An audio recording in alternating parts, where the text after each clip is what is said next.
고린도전서 4장 6절부터 13절입니다.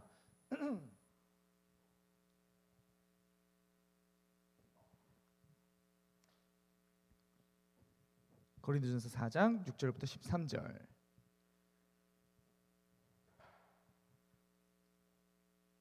제가 먼저 읽겠습니다. 한 절씩 교독하겠습니다. 형제들아, 내가 너희를 위하여 이 일에 나와 아볼로를 들어서 본을 보였으니 이는 너희로 하여금 기록된 말씀 밖으로 넘어가지 말라 한 것을 우리에게서 배워 서로 대적하여 교만한 마음을 가지지 말게 하려 함이라.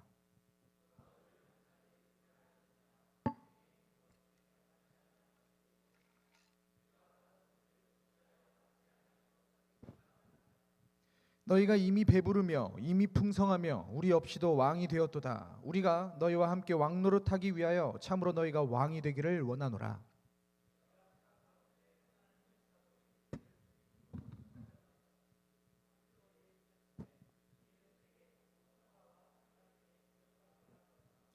우리는 그리스도 때문에 어리석으나 너희는 그리스도 안에서 지혜롭고 우리는 약하나 너희는 강하고 너희는 존귀하나 우리는 비천하여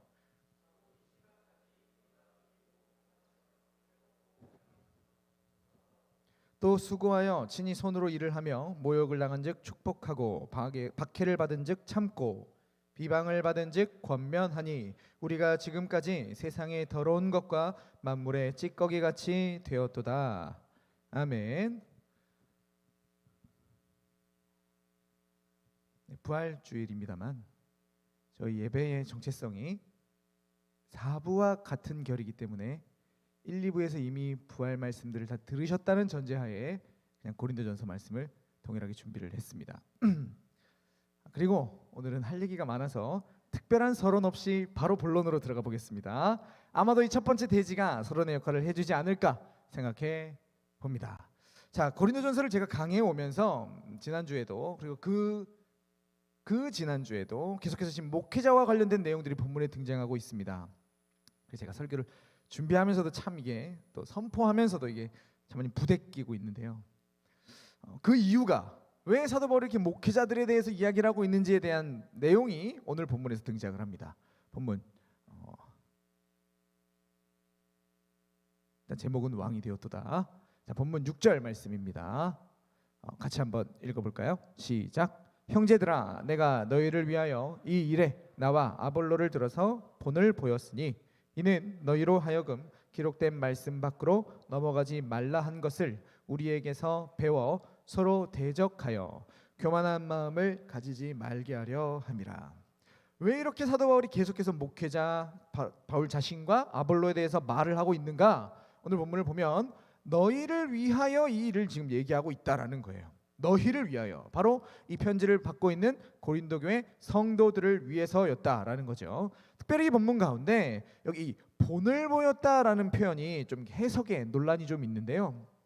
이 단어는 성경에서 총 5번 등장하는 단어입니다. 헬라어 원문을 보시면 오늘 본문을 제외하고 나머지 4번이 전부 다 이 본을 보였다는 단어가 change, transform으로 번역할 수 있는 단어예요. 그러니까 뭐 바꾸다, 뭐 변화하다라는 뜻을 가진 단어라는 거죠. 이 5구절 중에서 한 구절 한번 볼까요? 가장 일반적인 사용이라고 볼 수 있는 구절인데 빌립보서 3장 21절. 그는 만물을 자기에게 복종하게 하실 수 있는 자의 역사로 우리의 낮은 몸을 자기 영광의 몸의 형제와 같이 변하게 하시리라. 지난주 사랑방 모임하실 때 얼핏 주셨던 질문인데 우리 부활할 때 몸이 어떻게 되느냐, 이런 질문 주셨어요. 그래서 이렇게 수술을 이렇게 하고 이렇게 좀 예뻐졌는데 이게 다시 부활해서 몸이 바뀌면 그게 원상복귀 되는 거냐, 이런 질문들 주시고 하셨는데 네, 거기서 우리끼리 얘기하면서 답을 내리기로 못자국 난 것도 다 그대로 남아 있으면 이렇게 눈 찝은 것도 남지 않았겠느냐, 이런 얘기하고 말았습니다만, 자, 이 본문 보시면 자기 몸의 형체와 같이 그 영광의 몸과 같이 우리가 변하게 될 것이다. 우리의 부활의 몸이 그런 몸이다라고 이 구절이 얘기하고 있죠. 여기서 이 변하게 하시리라라는 단어가 오늘 본문 속에 본을 보이다라는 단어와 똑같은 단어입니다. 한 구절 더 볼까요? 자, 이 구절은 같이 한번 찾아보겠습니다. 성경들 있으시죠, 그렇죠? 우리가 지금 고린도전서 펴놓고 계실 건데 뒤로 조금 넘기셔서 고린도후서 11장 13절입니다. 고린도후서 11장 13절. 신약성경 297페이지입니다. 고린도후서 11장 13절. 자, 성경 없으신 분들은 잘 들어주시고요. 그런 사람들은 거짓 사도요 속이는 일꾼이니 자기를 그리스도의 사도로 가장하는 자들이니라. 이 구절 속에 가장하는 이라는 단어가 바로 오늘 본문 속에 본을 보이다라는 단어와 같은 단어입니다. 그리고 그 밑에 14절, 15절 눈을 아래로 돌리셔서 보시면 똑같은 단어가 계속 등장을 하죠. 사탄도 자기를 광명의 천사로 가장하나니 사탄의 일꾼들도 자기를 의의 일꾼으로 가장하는 것이, 여기 이 가장하다라고 번역된 단어가 3번 등장하고 앞서 본 빌립보서에서 그 변화하다, 변하게 하다라는 단어가 한 번 등장하고 오늘 본문에서 본을 보이다라고 이 5번 등장을 하는 거예요. 자, 여기를 보시면요, 특별히 펼쳐두신 고린도후서 말씀 보시면 거짓 사도들이 자신을 그리스도의 사도로 가장하는 것, 위장하는 것, 실제로 그리스도의 사도가 아닌데 그리스도의 사도인 척하는 것, 그리고 사탄이 자신을 광명의 천사로 가장하는 것, 사탄의 일꾼들이 의의 일꾼으로 자기 자신을 가장하는 것, 이 모두가 바로 오늘 본문 속 이 본을 보이다라는 단어와 똑같은 단어라는 겁니다. 자, 이 뜻을 그대로 가지고 와서 본을 보였다라는 식의 번역이 아니라 이 다른 곳에서 사용되고 있는 뜻을 그대로 가지고 와서 오늘 본문에 가져와 보면 이렇게 되죠. 내가 너희를 위하여 이 일들을 나와 사도 바울과 아볼로를 들어 가장했다. 말이 좀 이상하죠? 이해를 돕기 위해 설명을 좀 드려보면 당시에 이미 고린도 교회에 거짓 선지자라고 불릴 수 있는 잘못된 리더들이 서 있었습니다. 그들이 바울과 베드로와 아볼로와 심지어 그리스도의 이름을 팔아가면서 파당을 만드는데 일조하고 있었다라고 보죠.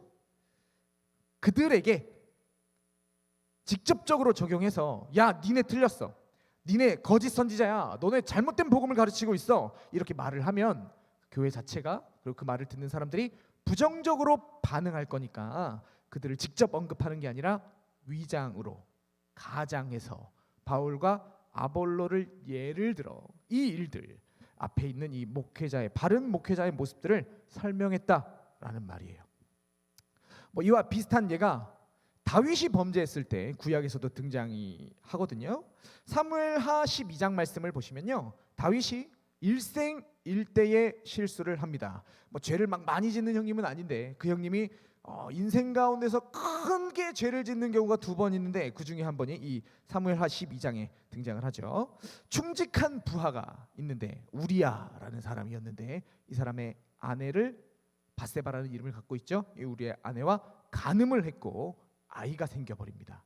자신의 죄악을 숨기고자 아이가 태어나 버리면 죄악의 증거가 드러나 버리니까, 심지어 우리아는 전쟁터에 있었어요. 그러니까 아기를 가질 수 없는 그런 환경 속에 했으니까 누가 간음했냐, 얘 아빠 누구냐, 이렇게 하면 이제 자꾸 바세바가 다윗입니다 얘기할 거니까 이걸 숨기고자 우리아를 살인 교사에서 죽여요.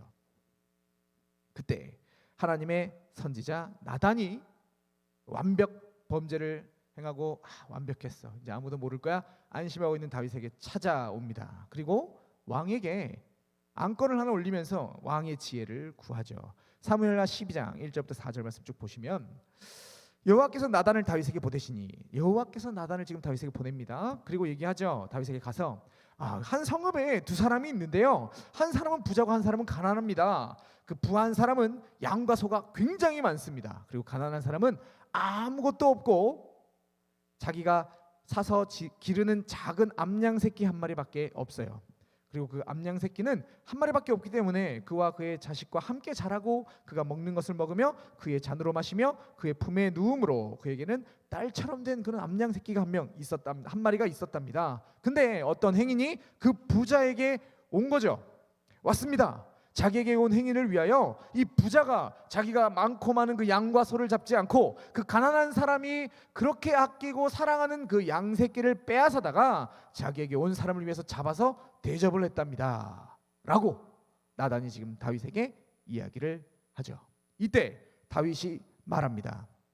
뭐라고 말하느냐, 다윗이 그 사람으로 말미암아 노하여 나단에게 이르되 여호와의 살아계심을 두고 맹세하노니 이 일을 행한 그 인간 반드시 죽여야 된다. 마땅히 죽을 자라.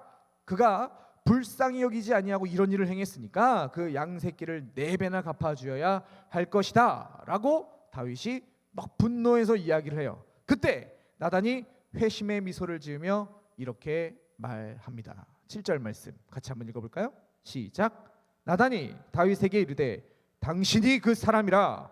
이스라엘의 하나님 여호와께서 이와 같이 이르시기를 내가 너를 이스라엘 왕으로 기름 붓기 위하여 너를 사울의 손에서 구원하고 다음 내 주인의 집을 내게 주고 내 주인의 아내들을 내 품에 두고 이스라엘과 유다 족속을 내게 맡겼느니라. 만일 그것이 부족하였을 것 같으면 내가 내게 이것 저것을 더 주었으리라. 이 본문 속에서 나단이 하고 있는 것, 실제 일어난 일인지 그렇지 않은지는 모르겠지만 아니었을 거라고 일반적으로 봅니다. 나단은 다짜고짜 하나님의 말씀을 가지고 다윗에게 가지 않아요. 분명히 7절 말씀 보시면 여호와 하나님의 말씀은 이미 그에게 주어져 있었습니다. 그 말씀을 전달할 때 그리고 잘 전달하기 위해서 앞선 이 한 가난한 사람의 이야기를 가장해 내는 거죠. 그리고 이걸 다윗에게 얘기했을 때 다윗이 그 이야기에 이입해서 왕으로서 객관적 판단을 하게 하고 네가 얘기한 그 나쁜 사람, 반드시 죽어야 될 그 사람, 그게 너다 지적하는 거죠. 탁월한 설교입니다. 이렇게 전달된 하나님의 말씀으로 다윗은 즉각 엎드려 회개하고 평생을 그 회개의 열매를 맺으며 살아갑니다. 다윗 자신이 뱉은 말대로 자신의 자녀 4명이 죽는 아픔들을 일생 동안 겪어가는 거죠. 하나님의 말씀이 적실하게 그에게 적용이 되었다라는 말이거든요. 오늘 본문 속에 바울이 얘기하고 있는 이 가장, 위장이 이와 같은 것입니다. 직접적으로 고린도 교회에서 분열을 일으키고 있는 사람들의 이름을 거론하면서 야 누구누구, 야 김집사, 박장로, 야 너, 그들에게 직접 얘기하면서 너 잘못됐어, 너 틀렸어 라고 이야기를 하면 듣지 않고 반발만 일어날 거니까 하나님의 말씀을 잘 전달하기 위해서 자신과 아볼로를 예를 들어 그렇게 설명을 했다라는 말이죠. 자, 이런 개념이 이 단어 안에 담겨 있는 거예요. 가장했다, 위장했다, 본을 보였다. 그래서 이것들을 다 반영을 해가지고요, 영어 성경들 보시면 NIV, RSV, 그리고 NRSV, ESV 같은 성경 같은 걸 보시면 이러한 내용들 다 반영해서 이 단어가 적용했다라고 번역이 되고 있어요. 그렇습니다. 저도 그렇게 생각을 합니다.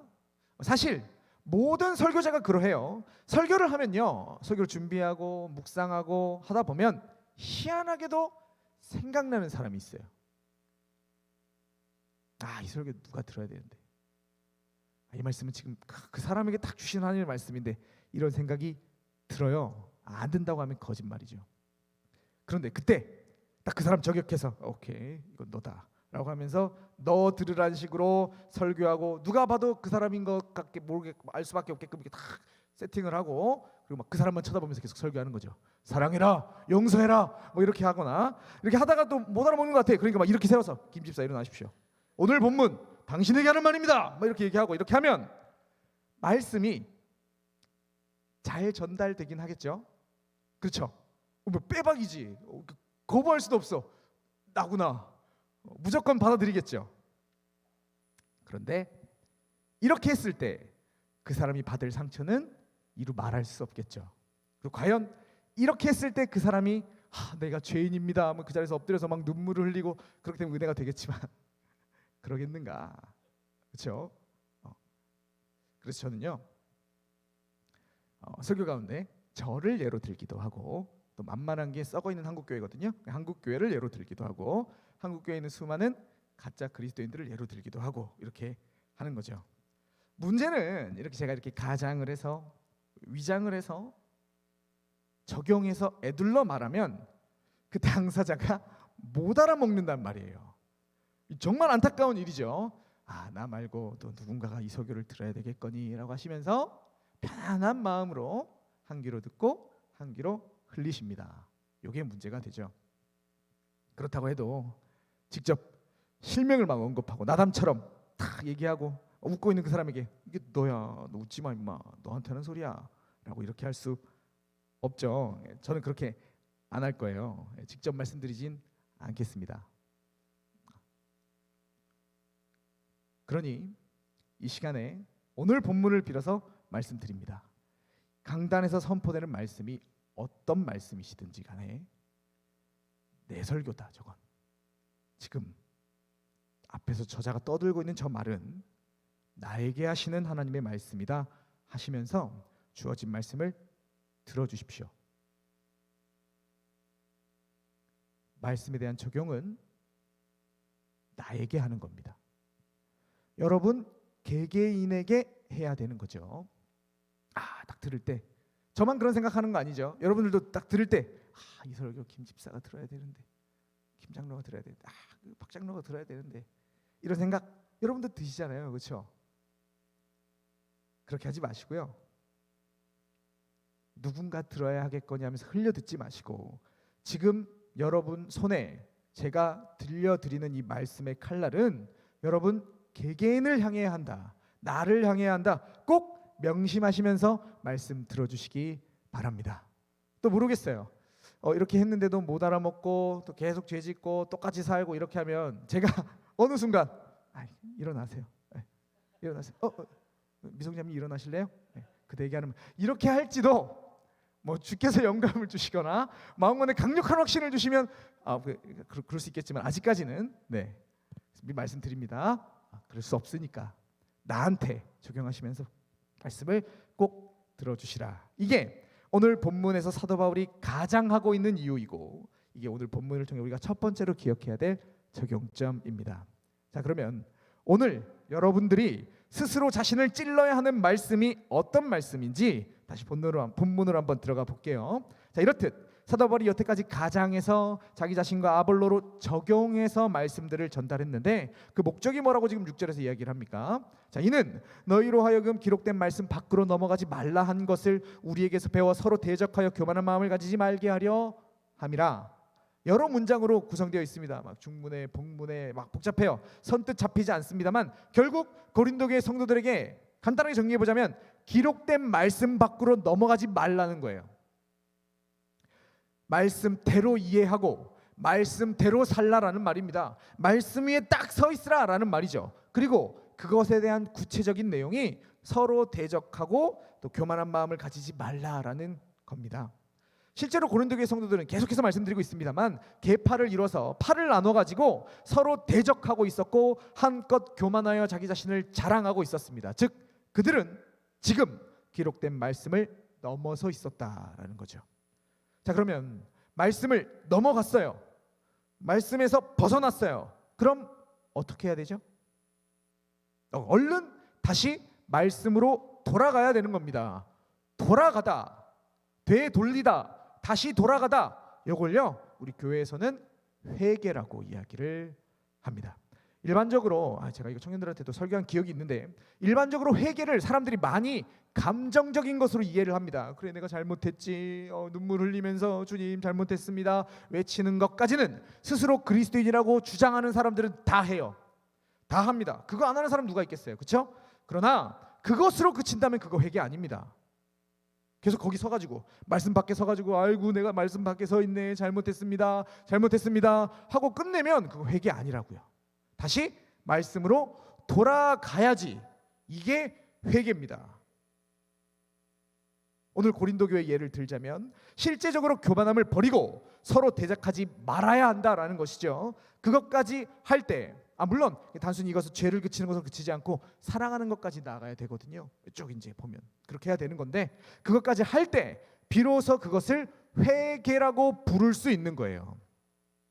말씀을 나에게 적용을 하게 되면 우리는 찔림을 경험합니다. 말씀대로 살지 못하고 있는 나를 보게 되겠죠. 그때 찔림만 경험하고 그칠 게 아니라 날 찌른 그 말씀의 칼날로 말씀을 벗어난 그 부분들을 도려내야 된다라는 말입니다. 말씀의 기준에서 벗어난 그 죄된 부분들을 가만히 내버려 두고 아이고 말씀에서 삐져나와 있네 슬퍼만 하고 그치는 게 아니라 감정적인 것을 넘어서서 가차없이 사정없이 그 말씀으로 잘라난 부분들을 벗어난 부분들을 잘라내야 한다라는 말이죠.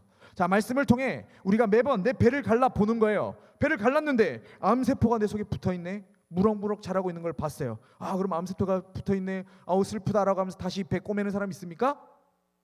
잘라내야죠. 그렇죠? 그걸 그냥 아무리 아파도 피가 많이 나도 잘라내야 사는 겁니다. 다행히 저의 설교에 찔림이 있다는 피드백들을 많이 주세요. 참 감사한 일이죠. 자, 그런데 거기서 그치시면 그게 무슨 의미인데요? 찔린다. 아, 마음이 아프다. 그래, 목사님이 또 나를 치는 설교를 하시는구나. 이런 설교를 생각이 들으시고 그거 그치면 무슨 의미가 있냐고. 찔린 그 말씀, 그 칼날을 뽑아서 암세포 도려내고 잘못된 부분들, 말씀에서 벗어난 부분들을 잘라내 주셔야 됩니다. 이 작업 그 제가 해드릴 수가 없죠.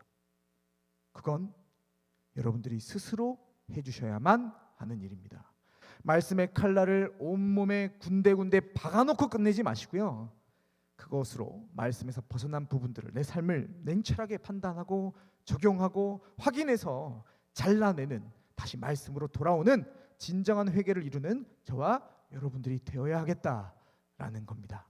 계속해서 바울은 그들이 말씀에서 벗어난 부분, 서로 대적하여 교만한 마음을 가진 것을 더없이 냉정하게 다루기 시작합니다. 심지어 냉소적으로 비꼬기까지 하고 있어요. 본문 7절과 8절 말씀입니다. 희한하게 구성을 해봤는데요. 같이 한번 볼까요? 자, 누가 너를 남달리 구별하였느냐? 내게 있는 것 중에 받지 아니한 것이 무엇이냐? 네가 받았은즉 어찌하여 받지 아니한 것 같이 자랑하느냐? 8절은 같이 읽어볼까요? 시작. 너희가 이미 배부르며 이미 풍성하며 우리 없이도 왕이 되었도다. 우리가 너희와 함께 왕노릇하기 위하여 참으로 너희가 왕이 되기를 원하노라.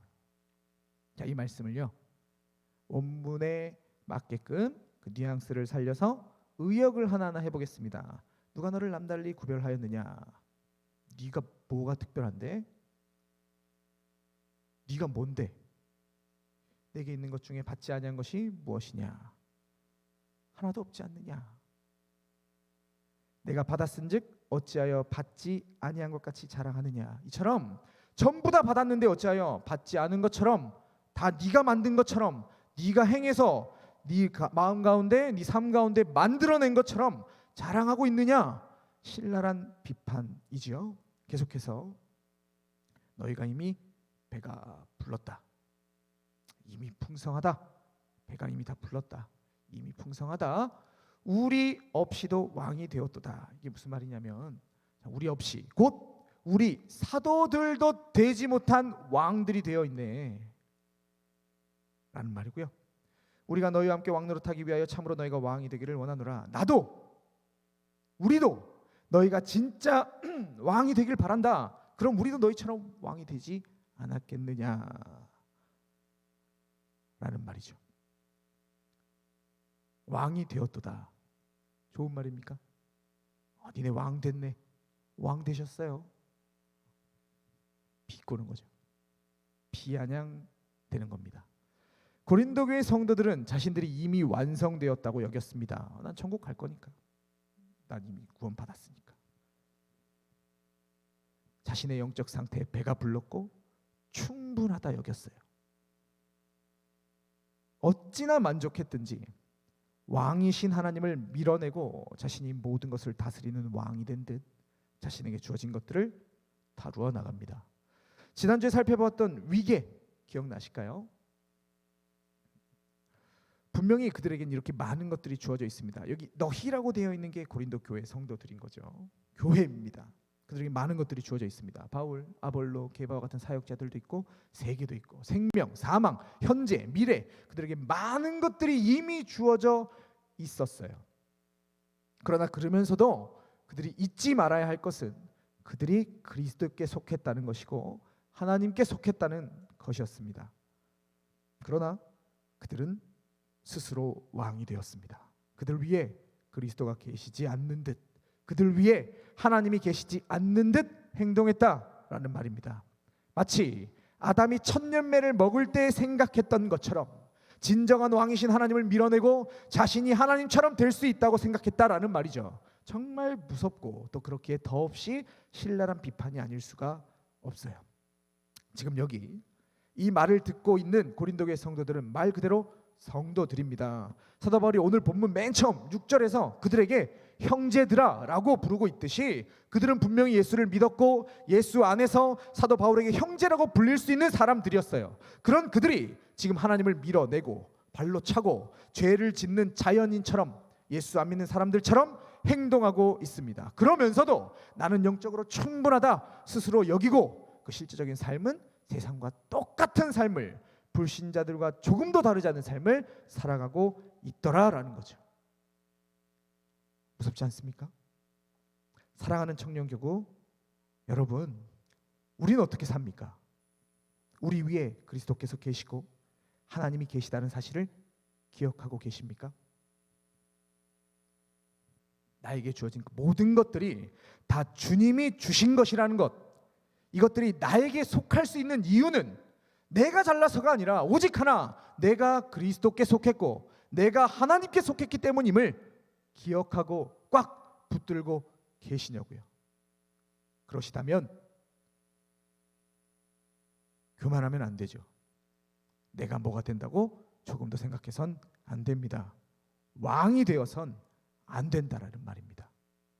이러한 모습, 교만하지 않고 하나님께 속한, 그리스도께 속한 사람의 모습, 왕이 아닌 자의 모습, 사도 바울은 이건 역시 자기 자신을 예로 들면서 설명합니다. 본문 9절과 10절 말씀, 내가 생각하건대 하나님이 사도인 우리를 죽이기로 작정된 자 같이 끄트머리에 두셨음에 우리는 세계 곧 천사와 사람에게 구경거리가 되었노라.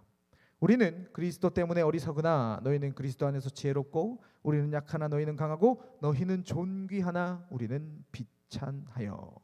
이 본문에서도 사도 바울은 자신들과 고린도 교회를 신랄하게 비교하고 있어요. 우리 사도들은 그리스도인에 인해서 어리석다, 그리스도 때문에 어리석게 되었다. 그들은 그리스도 안에서 지혜롭다. 그들은 고린도 교회 성도를 이야기합니다. 여기서 이 그리스도 안에서 지혜롭다라는 말은 너무 좋은 거 아닌가 생각하시면 안 되고요. 이 그림을 떠올리셔야 합니다. 그리스도 안에 있는데도, 어리석어야 마땅한데도 네 스스로 지혜롭다고 여기고 있다라는 말입니다. 그리고 사도들은 그리스도로 말미암아 약하지만 그들은 그리스도 안에 있어도 스스로 강하고, 그들은 스스로 존귀한데 그리스도께서 자기 사도들은 비천하게 만드시고 계시다라는 말이죠.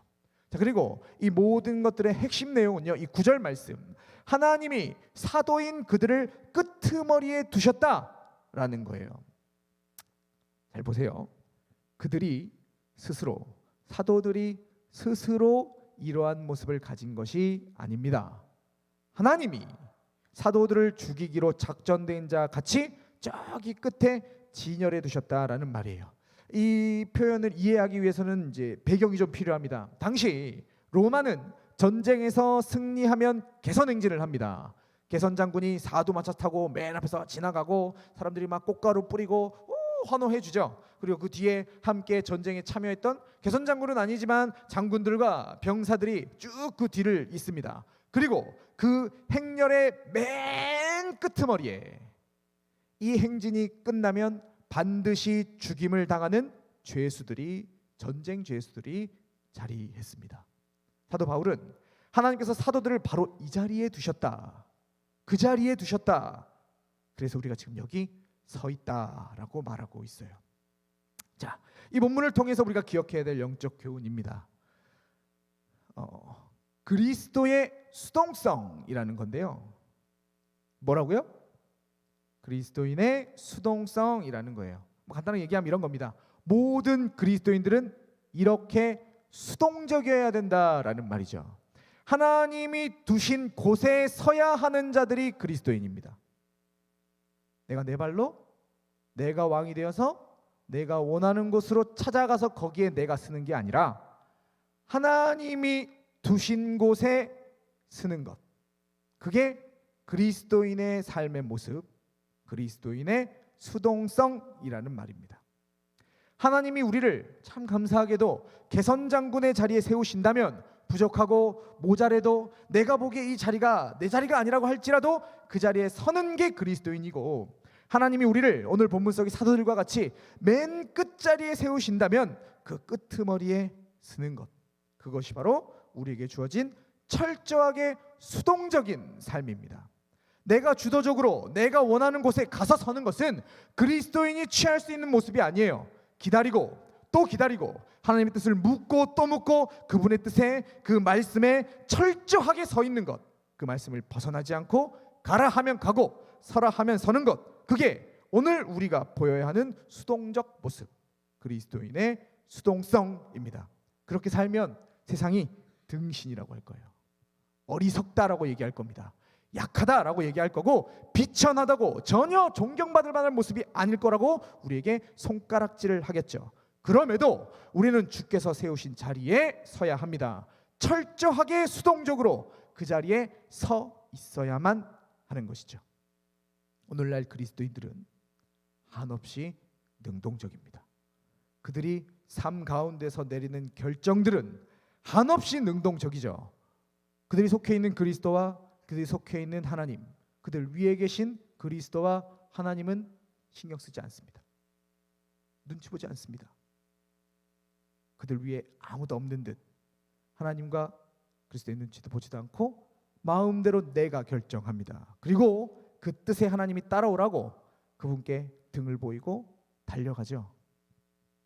교회 안에서 신앙이 좋다라고 불려지는 사람들은 심지어 그렇게 자기가 원하는 자리에 서고 하나님께서 안 따라온다고 기도하고 보채고 하나님을 끌어당기려고 자기가 서 있는 그 자리로 하나님의 시선과 하나님의 마음을 옮겨내려고 발버둥까지 쳐버립니다.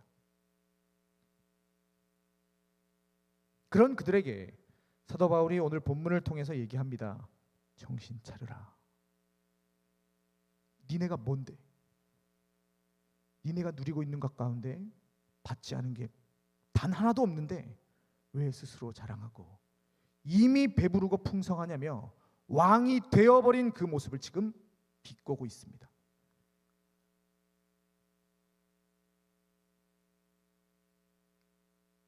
우리가 뭔데요? 왕이십니까? 왕이 되셨어요? 그렇다고 해서 이 그리스도인의 수동성을 기억하고 철저히 수동적이라고 해서 가만히 있는 거, 아무것도 안 하고 가만히 있는 거, 감나무 밑에 가가지고 감이 떨어질 때까지 입 벌리고 있는 거, 이게 여기서 말하는 그리스도인의 수동성이 아닙니다. 당장에 이어지는 본문 11절부터 13절 말씀 속의 사도들의 모습은 한없이 능동적이거든요. 같이 한번 읽어볼까요? 시작.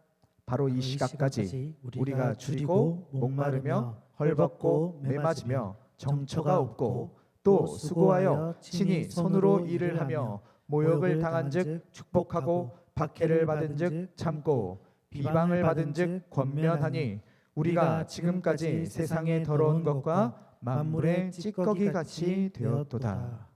왜 이렇게 할까요?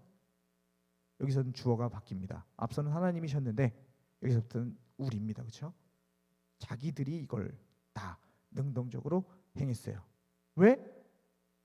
하나님이 우리를 끄트머리에 세우셨으니까 이제 그 끄트머리 자리에 계속 서 있기 위해서 더없이 능동적으로 행동하기 시작하는 거죠. 그들이 직접 줄이고 목마르고 헐벗고 메맞고 정처 없고 집을 가지지 않았다는 말이고요. 직접 일하고 모욕을 당할 때 축복하고 박해받을 때 참고 비방을 받으면서도 권면합니다. 심지어 주님이 세우신 그곳에 계속 서 있기 위해서 능동적으로 세상의 더러운 것과 만물의 찌꺼기가 되는 것을 기꺼이 받아들이죠.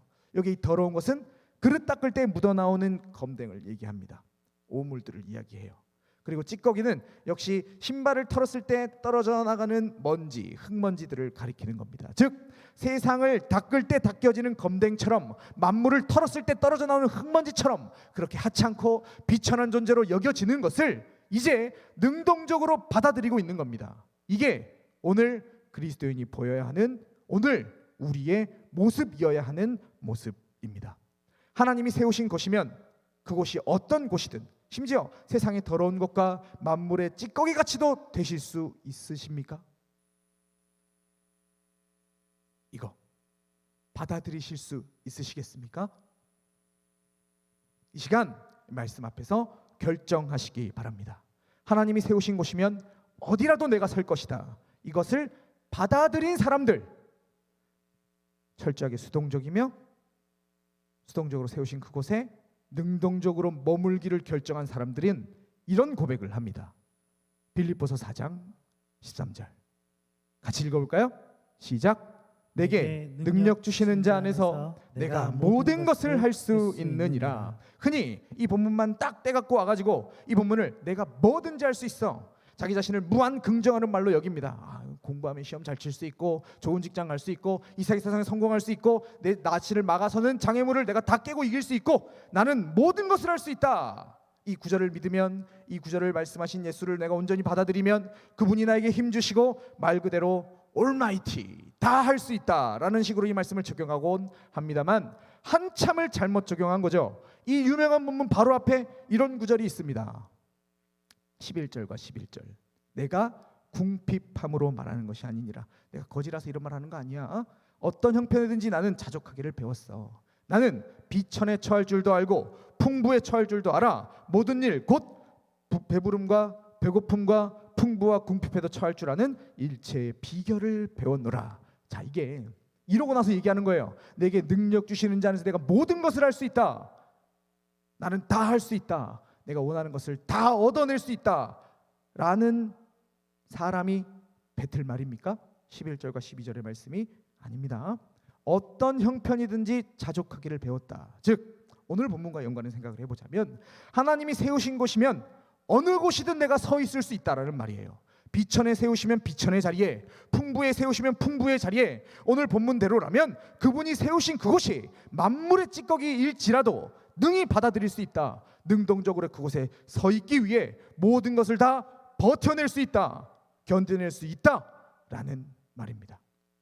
그리스도인의 수동성, 내가 원하는 곳이 아니라 주님이 원하시는 곳에 그저 세워지는 것, 그저 그렇게 그 자리에 서는 것, 그리고 그렇게 세워졌다면 내게 능력 주시는 자 안에서 내가 모든 것을 할 수 있음을 선포하며 능동적으로 그 자리를 지켜내는 것, 이게 오늘 본문 속의 사도 바울의 태도이며 오늘 우리가 보여야 하는 태도입니다. 말씀을 정리합니다. 찬양팀들 등단해 주시고요. 왕이 되었도다, 오늘 설교의 제목입니다.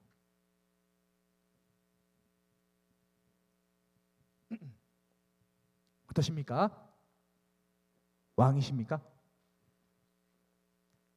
왕이세요? 자신을 돌아보았을 때 왕이시라면, 왕이 되셨다면 이 시간 그 왕좌에서 내려오시기 바랍니다. 그리고 그 왕관을 벗어서 주님의 발 앞에 내려놓으시기 바랍니다. 그리고 우리의 처분을 철저히 수동적으로 그분의 손에 맡기시기 바랍니다. 그게 그리스도인의 모습입니다. 오늘 본문 앞에서 우리가 보여야 하는, 다시 말씀 위로 돌아가야 되는 회개의 반응입니다. 또 이미 주님이 세우신 곳에 서 계신 분들이 계시다면 이제 버텨내십시오. 능동적으로 그곳에서의 일들을 감당해 나가십시오. 능력 주시는 주님 안에서 우리는 모든 것을 할 수 있습니다. 세상의 더러운 것으로 취급을 당해도, 만물의 찌꺼기라 조롱당해도 버텨내는 우리를 통해 주님 영광 받으실 것이고 그분의 나라가 점차 확장되어 나갈 것입니다.